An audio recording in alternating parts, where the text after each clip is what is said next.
Losing 100 pounds did not make me a fitness expert. Okay.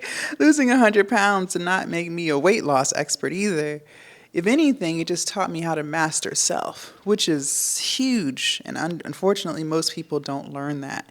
It taught me how, if you just continue to show up, even if you don't feel like it, you will eventually get the results that you want. And if you didn't know, I lost 100 pounds the old fashioned way. So by eating less and moving more, no Ozempic, no surgeries, and it's not me shaming any of those things. I'm just sharing with you how I did it. But even though I was able to accomplish such an amazing goal, right, and I've kept that weight off now for almost 5 years, I still need a coach. I believe that there's always something to learn. You'll never know everything. No matter how smart you think you are, I promise you there is somebody who's smarter than you in that thing, right? There's also power in surrounding yourself with people who are where you want to be, whether that's fitness, weight loss, business, education, career, whatever. You should not be the smartest person in the room. If you are, you're in the wrong room. You're in the wrong room, right? I realized that when I invest in myself, I learned this years ago. When I invest in myself and I hire people who are ahead of me, I get the results. The first personal trainer I had, he got me to lose 100 pounds, right? And then I decided to take it over myself. I felt like I learned everything I needed to learn. And, I can be by myself, eating better, exercising, all the things that I learned through him. And I was a little stagnant for about 2 years. I didn't see too much progress going on after I lost 100 pounds. I was kind of in maintenance. I would fluctuate between 10 pounds. So I might have put on a few pounds and lost it, put on a few pounds, lost it. But one of my biggest goals, it's always been a goal of mine, is to get a six pack. And I hadn't accomplished that part. I'd lost all the weight, but there was still no six pack in sight. And so after 2 years of staying stagnant, I was like, okay, let me go ahead and hire a personal trainer and finally get to this milestone of mine that I've never been able to reach. And having my new trainer in my life has changed my life so much. We're entering into week 5 now. And one, he pushes me beyond the strength that I thought I had. Like, I already knew I was strong, right? But he's showing me how much more strong I am. In other words, like, I might set the weight to a certain amount thinking that, oh gosh, this is going to be hard and heavy. And then he'll instantly be like, no, put more on there. Or let's do 5 more reps. Or matter of fact, let's take this weight up, right? So he's just pushing me past the limits that I have. One thing that he did, this is crazy how this works. I used to play college basketball, right? And I had 2 knee surgeries. And after I got out of college basketball, which, by the way, college sports is a whole beast within itself. It's nothing like high school. And I played Division I basketball, so that's just a whole nother level of athletics. Okay. And when I finished playing, I actually hated working out. I think that's part of the reason why I stopped and gained so much weight, was just because the amount of activity that you do in college sports is crazy. Like, it's crazy. All the running and sprinting, jumping, the games, the travel. I began to just hate exercise, right? And so when I graduated college, I literally stopped exercising. I was still eating how I was eating, because back then I ate like crap anyways, but because we moved so much and because I was younger, I was still able to stay lean. Well, after graduating, I started putting on a lot of weight. I did have 2 knee surgeries. And I kind of adapted this belief that I shouldn't run because it's not good for my joints, right? And it's not. Like, running is not necessarily the best cardio activity for your joints, right? But I believed that I couldn't run anymore. It was just something that I put in my head, and I was like, I can't run. I just can't run. So I'll walk, right? I'll walk, I'll get on the elliptical, I'll do the Stairmaster, but I can't run. I just can't run, right? And I believed that for years, a decade.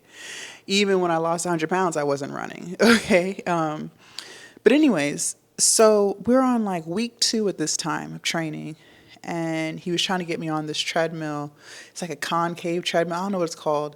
It's like a concave treadmill, and it moves at the pace in which you move your legs. It's not a traditional treadmill where you set the settings. The faster you run or walk, the faster the tread moves, right? And so he tried to get me on that because we were going to do sprints. And I was like, oh, I can't run. He's like, you can't run? I was like, no, I can't run. I had 2 knee surgeries. I can't run. And he was like, he gave me this look. He's just like, okay. Because, a trainer, they don't know if something's hurting you, right? They don't want to irritate anything. But he was like, okay, we're not going to run today, but I'm going to get you out that comfort zone of yours. And so instead, he put me on the AV bike where you pedal and you have the arm things, whatever. And so like a week went by, right? And I hadn't ran. And I was outside walking because you guys know I love to walk. And I was like, well, why can't I run? It just dawned on me. It just dawned on me. I was like, why can't I run? I didn't have an answer. I didn't know. All I knew was I can't run. That's the identity that I had accepted years ago, and I just ran with it, right? So I'm outside walking. I had my weighted vest on, and I was like, let me do 10 seconds just to see what happens. Jogged for 10 seconds, stopped. I was like, touching my knees, like, okay, they don't hurt. Everything's still good. I'm not limping. Nothing's in pain. I was like, okay. So then I was like, all right, every minute I'll jog for 10 seconds, right? Because maybe that was just that, right? I'm going to do it again. So I jogged again 10 seconds, took a minute break, was walking, and nothing hurt. I didn't die. Nothing fell out of place. No meniscus tears. I felt fine. A little out of breath, but I felt fine. And I was like, wow, okay. So I didn't tell him about that. I just kept that to myself in the back of my head. And so week 4, he tried to put me back on that bike. I mean, not the bike, that treadmill, that concave treadmill thing. And he was like, I want you to do this. We're going to do 30 seconds. And I was like, okay. And he's like, what? You're not going to push back? Because the other week, you were talking about something, you don't run. And I was like, no, I'm good. He's like, okay, all right. Well, if anything starts hurting, let me know and we'll make modifications. I was like, all right, cool. Now, I did hold on to the handles. Okay, I held on to the sides because I'm not trying to slip and fall and bust my neck. But I gave it everything I had. I was running. And then after I did that first set, he was like, and I thought you can't run. And I was like, I thought that too. And now we throw in sprints or jogs. There's turf in the gym. So like now when I warm up, I'm jogging. In some of the, the circuits that we do, he has me sprinting. I feel like I'm back in my college basketball days, sprinting up and down the court. And you know what's so crazy? It feels good. It feels so good. I got on the treadmill and I jogged for 10 minutes. It was a light jog. I think I finished the mile in like 14 minutes. So it's nothing like college days. Like college days, I was pushing an 8-minute mile, right? So we still got a long time. We got a lot of time to shave off. But it just feels amazing how for so long, I don't even know why, I adopted this mindset of I can't do this. And I convinced myself for over a decade, because I'm 35 years old. Okay, so college basketball was years ago. And I can.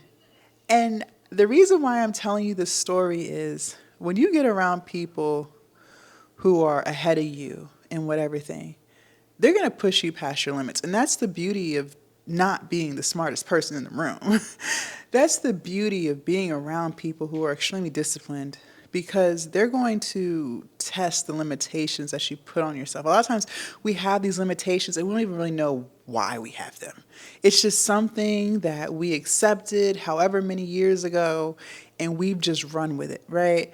But when you get around people who are ahead, who maybe make more money or who are in better shape than you, whatever it is, they're gonna make you question those thoughts. And they're going to subtly remind you, hey, I think you can do this. Notice it's people who aren't where you are, who are not necessarily below you, but they're just further behind than you, who try to make you feel bad for whatever you're doing, who try to humble you. But people who are ahead of you, they never do that. They're not going to talk down on you. They're not going to make you feel bad, but they are going to push you.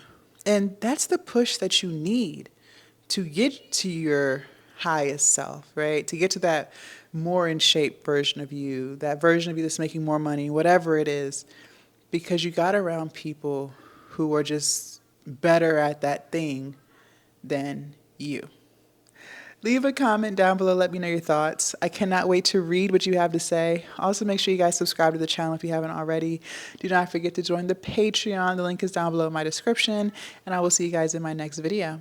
Bye.